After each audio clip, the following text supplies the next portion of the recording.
The following is a DW Ancient Egypt production. In the last episode, we discussed the First Intermediate Period and the rise of the Middle Kingdom. We ended with the last king of the 11th Dynasty, Mentuhotep IV. His vizier, Amenemhet I, with the backing of 10,000 soldiers, appeared to have overthrown his rule. Establishing the 12th Dynasty, Amenemhet would lay the foundations for a golden age of Egypt that would last for over 200 years. The topics of this episode include Pharaoh Amenemhet I, Pharaoh Senusret I, military architecture of the Middle Kingdom, the Karnak Temple of Amun, Pharaoh Amenemhet II, Pharaoh Senusret II, Pharaoh Senusret III, Pharaoh Amenemhet III, and Pharaoh Amenemhet IV and Queen Sobekneferu.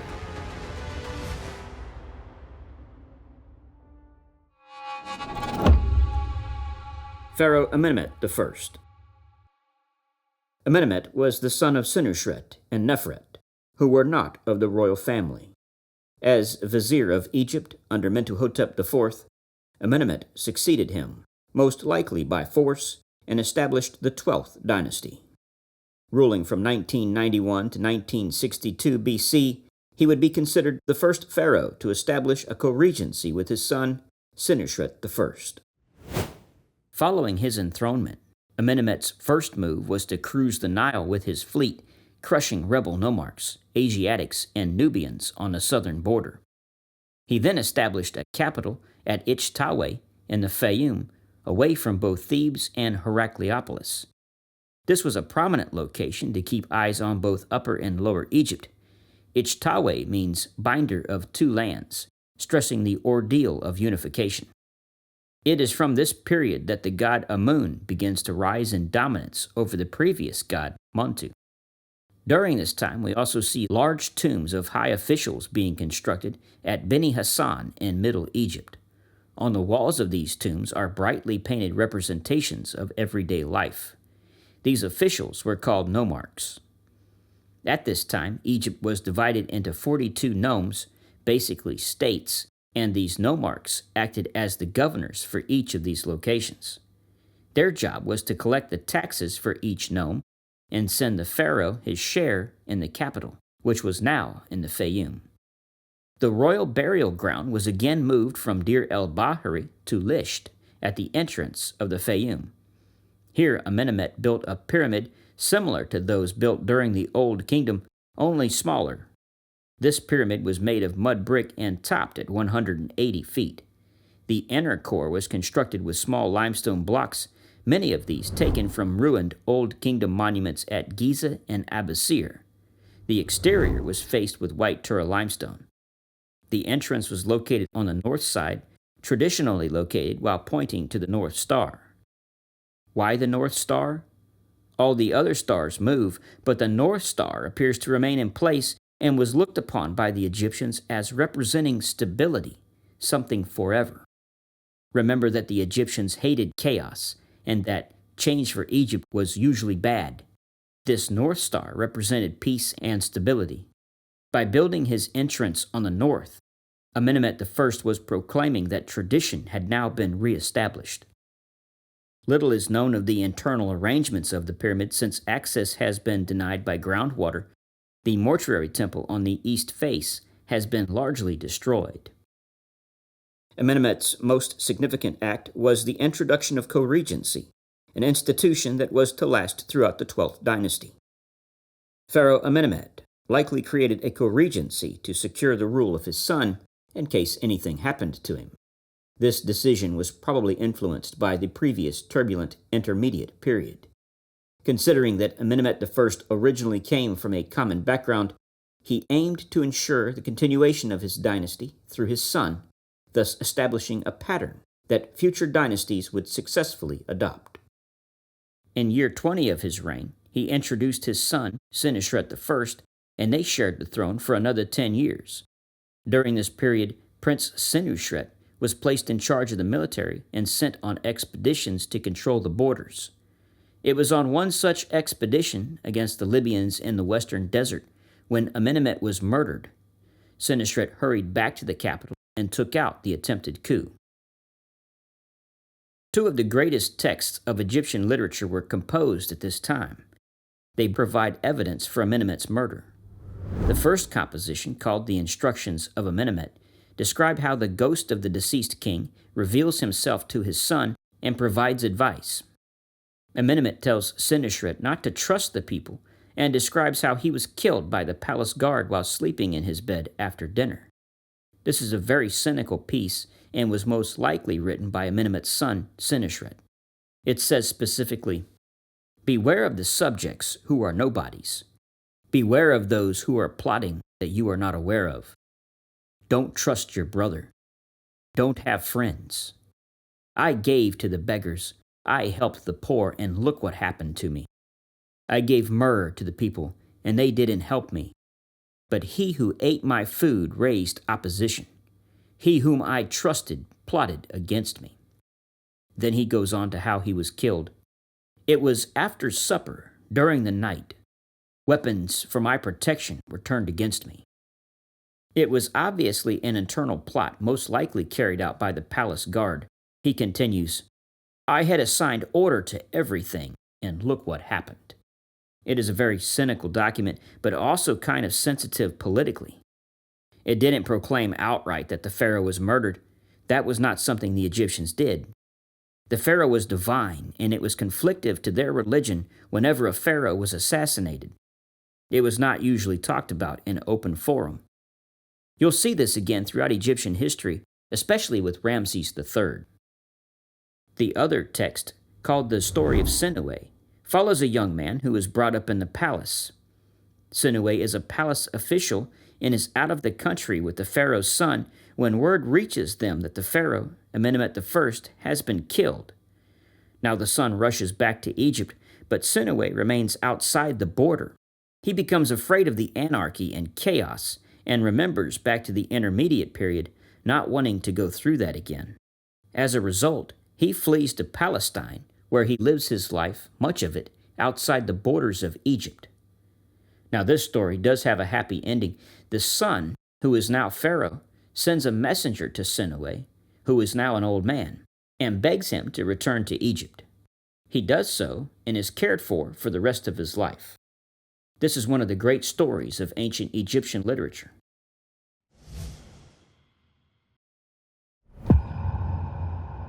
Pharaoh Senusret I. Pharaoh Senusret I, known as Sesostris I, ruled from 1971 to 1926 BC. This was a prosperous time for Egypt. He continued his father's aggressive expansionist policies against Nubia by initiating 2 expeditions into this region in his 10th and 18th years, and established Egypt's formal southern border near the Second Cataract, where he placed a garrison and a victory stele. Pharaoh Senusret I also organized an expedition to a western desert oasis. Senusret I established diplomatic relations with some rulers of towns in Syria and Canaan. He also tried to centralize the country's political structure by supporting nomarchs who were loyal to him. At Heliopolis, he erected a pair of 66-foot red granite obelisks, each weighing 121 tons. One of the pairs still stands and is the oldest standing obelisk in Egypt. Senusret built a pyramid 1 mile south of his father's monument at El Lisht. This pyramid used a method of construction never before seen in an Egyptian pyramid. 4 stone walls radiated from the center, built of rough-hewn blocks that decreased in size the higher their placement. The 8 sections formed by these walls were then subdivided by 3 more walls, splitting the pyramid into 32 different units, which were then filled with slabs of stone as well as debris. An exoskeleton of fine limestone then covered the structure. This new method of construction was not particularly efficient, and the completed pyramid suffered from stability problems. Unusual for Egyptian archaeology, clear evidence for ramps used to construct the pyramid remain. The burial chamber, like his father's, is inaccessible due to groundwater. Surrounding the actual structure was a comparatively large complex which consisted of a mortuary temple, a rectangular structure with a courtyard in the center, and 9 smaller pyramids for Senusret's queens. From the mortuary, a limestone causeway with carved statues set every 10 cubits ran to a public temple outside the perimeter wall of the compound. Little of this is visible today, however, because later Roman buildings were built over the complex. Unlike the 11th dynasty, the artwork during this period becomes refined and artistic skill returns to royal workshops. There are 2 statues of the king that were discovered in the tomb of the high priest of Heliopolis, Imhotep, which was located on the east side of Senusret's pyramid. Each statue is about 23 inches tall and shows the king holding a tall crook-topped staff while wearing the red and white crowns. The 2 figures were probably used as part of a dramatic funerary ceremony and then ritually buried. In spite of its small size, the statue has great presence. In Egyptian art, the essential purpose of any formal representation of a man, whether god, king, or lesser mortal, was to embody the essence of masculine strength and virility. The power expressed in the simple pose of this striding figure admirably achieves this goal, and it is easy to understand why Egyptian artists continued to use many of the same uniquely expressive forms for nearly 30 centuries.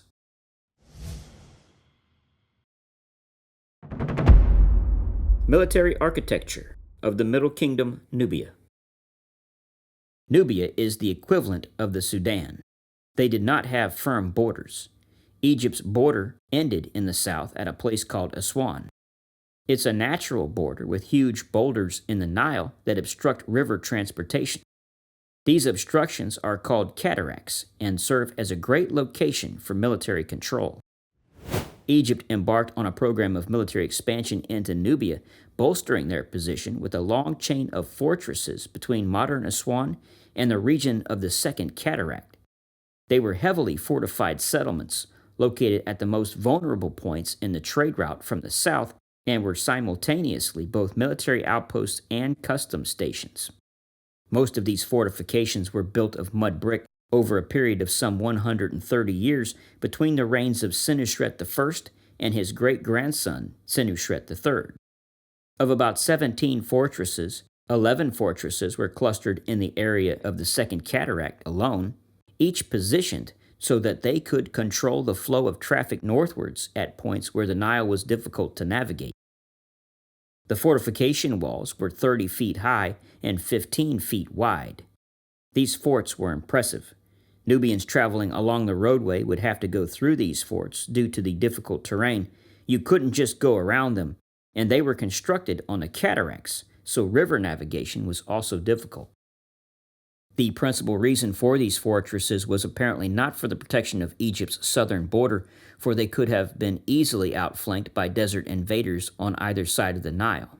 They also appear not to have been designed simply to subjugate the lower northern Nubians, since the local population does not seem to have been considered much of a threat.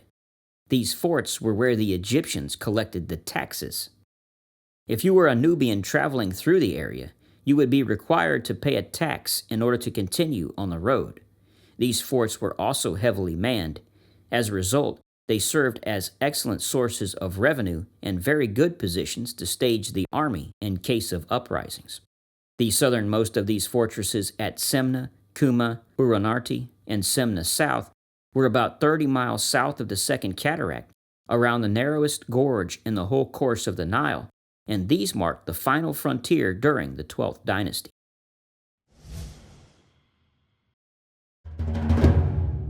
The Karnak Temple of Amun. Senusret was the first pharaoh to build at Karnak in Thebes. Construction at the complex would continue until the Ptolemaic period, although most of the buildings date from the New Kingdom.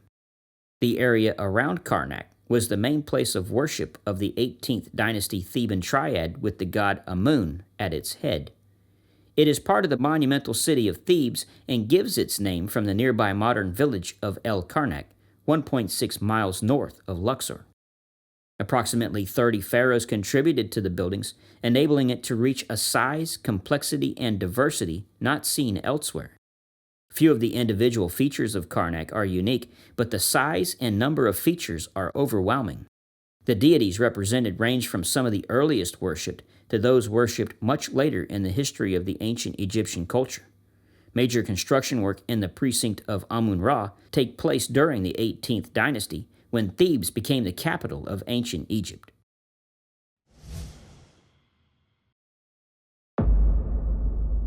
Pharaoh Amenemhet II.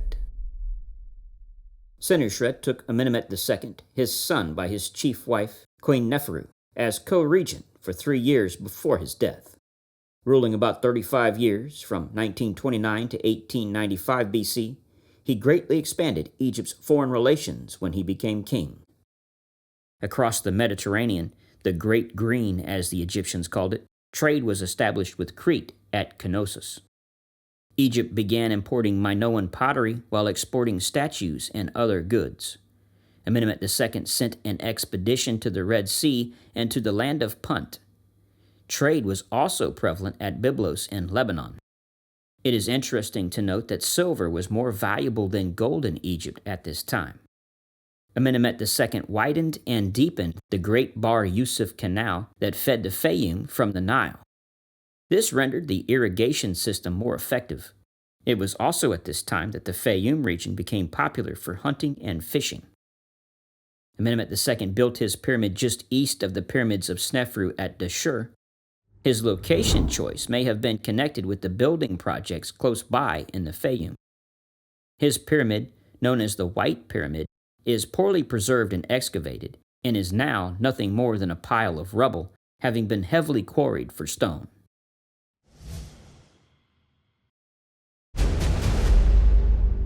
Pharaoh Senusret II. Continuing the family tradition of alternating names, Senusret II became king after a 3-year co-regency with his father Amenemhet II. Ruling about 19 years, from 1897 to 1878 BC, he continued the expansion of cultivation in the Fayum region and established a good rapport with the provincial elites during a peaceful reign. Senusret II built his mud brick pyramid at Lahun. Instead of the typical north side entrance, he constructed his on the south side under the paving stones in an attempt to deter the tomb robbers. Even this failed, but Flinders Petrie in 1889 did find a beautiful golden inlaid royal uraeus in the flooded burial chamber that must have come from the king's despoiled mummy. The pyramid was built around a framework of limestone radial arms similar to the framework used by Senusret I. Instead of using an infill of stones, Senusret II used an infill of mud brick before cladding the structure with a layer of limestone veneer. The outer cladding stones were locked together using dovetail inserts, some of which still remain. A trench was dug around the central core that was filled with stones to act as a French drain. The limestone cladding stood in this drain, indicating that Senusret II was concerned with water damage. There were 8 mastabas and 1 small pyramid to the north of Senusret's complex, and all were within the enclosure wall. The wall had been encased in limestone that was decorated with niches, perhaps as a copy of Djoser's complex at Saqqara. The mastabas were solid, and no chambers have been found within or beneath, indicating that they were cenotaphs and possibly symbolic in nature. Inside the pyramid, the builder's vertical access shaft had been filled in after construction, and the chamber was made to look like a burial chamber. This was no doubt an attempt to convince tomb robbers to look no further. A secondary access shaft led to a vaulted chamber and a deep well shaft. This may have been an aspect of the cult of Osiris, although it may have also been to find the water table. A passage led northwards past another lateral chamber that turned west. This led to an antechamber and a vaulted burial chamber with a side chamber to the south.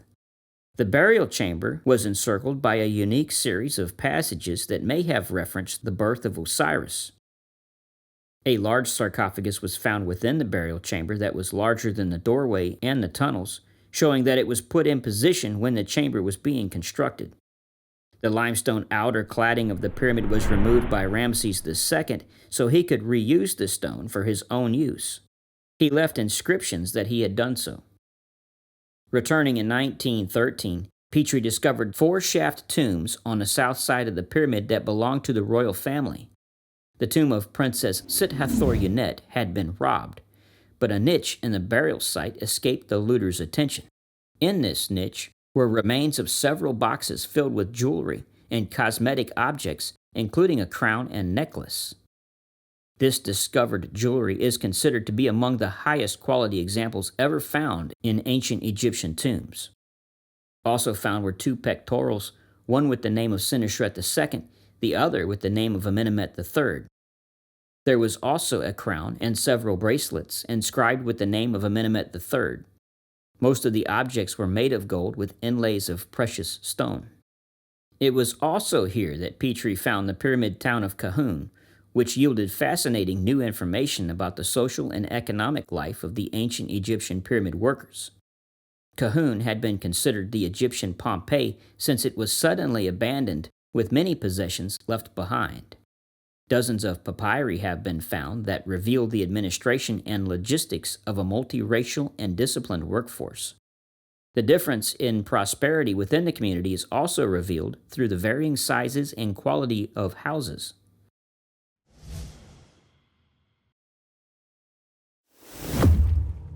Pharaoh Senusret III. Senusret III came to the throne, ruling from 1878 to 1860 BC, and ended the alternation of names. The Greco-Roman priest Manetho described Senusret III as a great warrior and over 6 foot 6 inches in height. His military campaigns gave rise to an era of peace and economic prosperity that reduced the power of regional rulers and led to a revival in craftwork, trade, and urban development. Senusret III was among the few Egyptian kings who were deified and honored with a cult during their own lifetime. In the beginning of his reign, he divided the country into 3 administrative sections: the north, the south, and the head of the south, which was Elephantine and Lower Nubia. Each area was headed by a council of senior staff that reported to a vizier. This new system of government curtailed the activities of the local nomarchs that had once again risen to challenge the monarchy. After securing the internal stability, Senusret III initiated a series of devastating campaigns in Nubia in order to safeguard access to the trade routes. He strengthened the forts and dug a canal around the first cataract at Aswan in order to better serve his fleet. A great stele from Elephantine records how he crushed the Nubians. I carried off their women, I carried off their subjects, went forth to their wells, smote their bowls. I reaped their grain and set fire thereto. Senusret III pushed Egypt's southern boundary farther than any of his predecessors and left an admonition for future kings in another stele at Semna, which states, Now, as for every son of mine who shall maintain this boundary, which my majesty has made, he is my son. He is born of my majesty, the likeness of a son who is the champion of his father, who maintains the boundary of him that begot him. Now as for him who shall relax it and shall not fight for it, he is not my son. He is not born to me. For the following 20 years, Senusret III and Amenemhet III shared the throne, with Amenemhet III taking the active role as king. He would eventually be worshipped as a god in Nubia, and later generations would strive to keep up this inheritance. Senusret III built the largest of the 12th Dynasty pyramids at Dashur, and like his father, also attempted to conceal the entrance by placing it under the paving of the surrounding court on the west side. This too was ineffective against tomb robbers. The pyramid was built of a core of mud brick. They were not made a consistent size, implying that standardized molds weren't used. The burial chamber was lined with granite. Above the vaulted burial chamber was a second relieving chamber that was roofed with 5 pairs of limestone beams, each weighing 30 tons.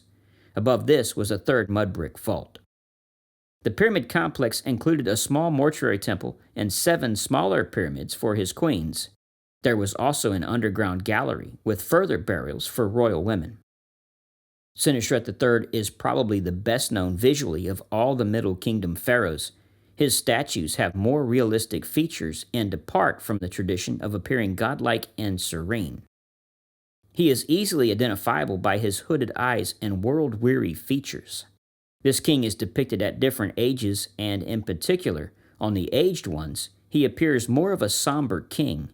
His eyes appear tired and worn, the mouth and lips have a grimace of bitterness, and the ears are big and protruding forward.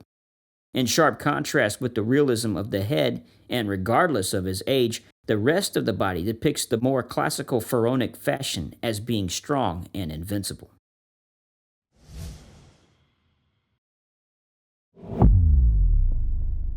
Pharaoh Amenemhet III. Senusret III's son and successor, Amenemhet III, came to the throne after serving as a co-regent for 20 years. He had another long reign, ruling from 1860 to 1815 BC. Like his father, Amenemhet III left a series of portraits that were remarkable for their individuality and fine work. He would be the last great pharaoh of the Middle Kingdom, and his reign would be the climax of economic growth for the country. The aggressive military and domestic policies of Senusret III, which re-subjugated Nubia and wrested power from the nomarchs, allowed Amenemhet III to inherit a stable and peaceful Egypt. He directed his efforts toward an extensive building program with particular focus on the Fayum region. He built for himself 2 pyramids at Dashur and Hawara, becoming the first pharaoh since Sneferu in the 4th Dynasty to build more than one. The first pyramid was constructed at Dashur and was known as the Black Pyramid. It was used as a burial ground for several royal women. The pyramid was abandoned after it began to crush the underground chambers. The builders had hastily installed supporting beams and mud brick walls to stop the sinking, but it was too little too late, and the pyramid was abandoned. The king's section contained a burial chamber containing a large sarcophagus that was carved to imitate the outer wall of Djoser's pyramid complex at Saqqara, possibly another attempt to reinforce the legitimacy of his rule. The second pyramid was built at Hawara and featured dead-end passages, concealed trapdoors, and sliding panels and passage roofs, very similar to what is seen in Curse of the Mummy type films. The entrance to the pyramid was once more removed for concealment to the pyramid's south face. In the burial chamber, 2 sarcophagi were discovered, one for him and one for his daughter, Neferu Ptah. The pyramid had been built over this chamber, and the leading passageway had been backfilled to remove all traces of location. This pyramid should have been impenetrable, but robbers still managed to gain entry, ravage the bodies, and burn the wooden coffins. Amenemhet III's most famous feature of this pyramid complex was his mortuary temple, located on the south side of the pyramid. Its floor plan covered an estimated 28,000 square meters. In the mid-5th century BC, Herodotus visited this temple and hailed it as a veritable labyrinth to be compared with the fabled structure at Knossos in Crete. Strabo would also visit and describe its many rooms and corridors in minute detail. But Petrie, when excavating the site in 1888, would find only a devastated site. The cause of this ancient destruction is unknown and can only be partially reconstructed. Pharaoh Amenemhet IV and Queen Sobekneferu. Toward the end of Amenemhet III's reign, he established a co-regency with his son Amenemhet IV in 1815 BC, but little is known about him, and no pyramid has been found. During his 9-year reign, which would last until 1807 BC, he undertook expeditions into the Sinai and to the land of Punt. He also maintained trade relations with Byblos and Nubia. It is at this time that the Asiatic immigrants, known as the Hyksos, began to arrive in the Nile Delta. They would later establish the 15th Dynasty and establish an independent kingdom at Avaris. Amenemhet IV died without an heir, and the throne was left to Amenemhet III's daughter, Sobekneferu. She would have a brief reign and would end the dynasty with little information known about her. No pyramid has been found. She adopted the full royal titulary, distinguishing herself from prior female rulers. Sobekneferu was also the first ruler to have a name associated with the crocodile god Sobek. Less than 10 years after Amenemhet IV's death, the 12th dynasty came to an end and was replaced with the much weaker 13th dynasty. Although the first two rulers of this new dynasty may have been sons of Amenemhet IV, political instability quickly became prevalent, and kings rarely ruled beyond a couple of years. The influx of Asiatic immigrants in the Nile Delta that had started during the reigns of Amenemhet IV's predecessor accelerated under his own reign, becoming completely unchecked. Under the 13th dynasty, the Asiatic population of the Delta founded an independent kingdom ruled by kings of Canaanite descent, forming the 14th dynasty that reigned from Avaris. Approximately 80 years after the reign of Amenemhet IV, the administration of the Egyptian state seems to have completely collapsed, marking the start of the Second Intermediate Period. We will focus on Egypt's second chaotic dark age in the next episode. Thank you for joining us.